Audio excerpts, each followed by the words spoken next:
எங்களுடைய கோரிக்கை எல்லாம் ஒரே விஷயம்தான். இப்பொழுது அரசாங்கம் பயோமைனிங் செய்து கொண்டிருக்கிறது. அந்த பயோமைனிங் செய்து மீட்டெடுக்கக்கூடிய 352 ஏக்கர் நிலத்தில் மீண்டும் எரிவுலை திட்டத்தை கொண்டு வரக்கூடாது. இப்பொழுது எரிவுலை திட்டத்தை அவர்கள் ஆலோசித்திருக்கக்கூடிய அந்த உத்தேச திட்டத்தை ரத்து செய்ய வேண்டும். தமிழ்நாடு அரசு தலையிட்டு அதை ரத்து செய்ய வேண்டும். அதே நேரத்தில் அந்த மீட்டெடுக்கப்பட்ட 352 ஏக்கர் நிலத்தில் ஒரு சுற்றுச்சூழல் பூங்காவை தமிழ்நாடு அரசு வளர்ச்சி திட்டத்திலே கொண்டு வர வேண்டும். ஒரு மருத்துவ கல்லூரியுடன் கூடிய ஒரு பெரிய மருத்துவமனையை இந்த பகுதியிலே கட்ட வேண்டும்.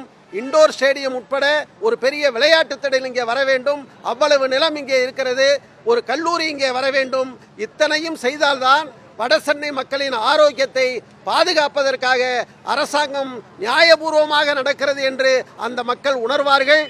இந்த எரிவுலை என்பது வந்தால் டயாக்சின், ஃபியூரான் என்ற நச்சு பொருட்கள், அது எரிக்கக்கூடிய ஒரு நாளைக்கு 500 டன் சாம்பல் இதிலே வருகிறது.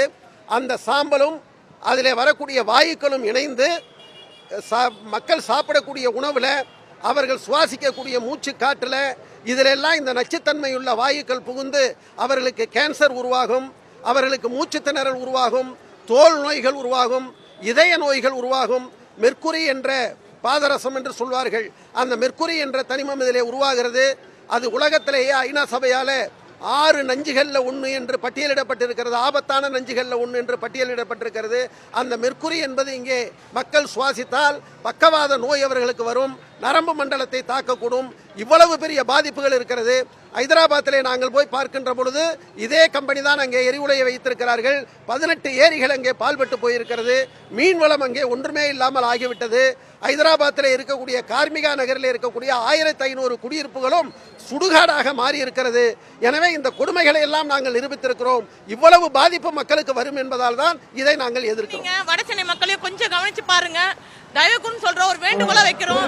இங்க இருக்க மக்கள் லட்சக்கணக்கான மக்கள் இருக்காங்க. எங்களை கொஞ்சம் பாருங்க. இவ்வளவு பெரிய இது எங்களுக்கு எதிராக பண்ணாதீங்க. எங்க சந்ததியெல்லாம் நல்லபடியா வாழணும். தயவு செய்து சொல்றேன், எங்களுக்காக உதவுங்க. எங்களுக்காக எதனா ஒண்ணு செய்யணும் நீங்க நினைப்பீங்க. ஆனா எங்களுக்காக இந்த குப்பை மேடை மட்டும் எடுத்து கொடுங்க. இது தயவு செய்து சொல்றேன், இந்த அணு உலை இது எங்களுக்கு வேணாம். இது எங்களுக்கு இந்த இது வேண்டாம். எங்களுக்கு தயவு செய்து இதை மட்டும் கொஞ்சம் செஞ்சு கொடுங்க. உங்களால முடியுதான் முடியும். பெரிய பெரிய ஆளுங்க, நீங்க பெரிய பெரிய ஆளுங்களா இருப்பீங்க. தயவு கூர்ந்து இதெல்லாம் காப்பாத்துங்க. எங்களை எல்லாம் மக்கள் எல்லாம் காப்பாத்துங்க. வளர்ச்சி ஒண்ணுமே கிடையாது இங்க. இதை பொறுத்தவரை எங்களை சுத்தமா நாங்க உழைச்சி சம்பாதிச்சு சாப்பிடுறோம். எங்களை விட்டாவே போதும். இந்த மாசுக்கு இது பண்ணி அழிச்சு எங்க சந்ததியை அழிச்சு நாங்க வாழ விரும்பல. எங்களுக்கு இங்க இருக்க மக்கள் எல்லாம் நல்லபடியா வாழணும். இங்க இருக்க மக்கள் எல்லாமே ரொம்ப நோய்வாய்ப்படுறோம். எல்லாமே நோய்வாய்ப்படுறோம். இங்க இருக்க இந்த இது எங்களுக்கு வேண்டவே வேண்டாம். இது எங்களுக்கு என்ன காரணத்து கொண்டு வேணாம். இதனால கோடி கோடி இங்க இவ்வளவு இது வந்தாலும் எங்களுக்கு வேண்டாம். எங்களுக்கு தேவை சுத்தமான ஒரு தூய்மையான காற்று. அடுத்த தலைமுறைக்கு நாங்க விட்டுட்டு போறது சுத்தமான பூமியை மட்டும் தான் விட்டுட்டு போனோம். இங்க தண்ணியோ சுத்தமான நீர் கொடுங்க, சுத்தமான காற்றை கொடுங்க. உழைச்சி சம்பாரிச்சு நாங்க நாட்டை உயர்த்துறோம். எங்களுக்கு இது போதும். செய்திகளை உடனுக்குடனும் துல்லியமாகவும் தெரிந்து கொள்ள சப்ஸ்கிரைப் பண்ணுங்க.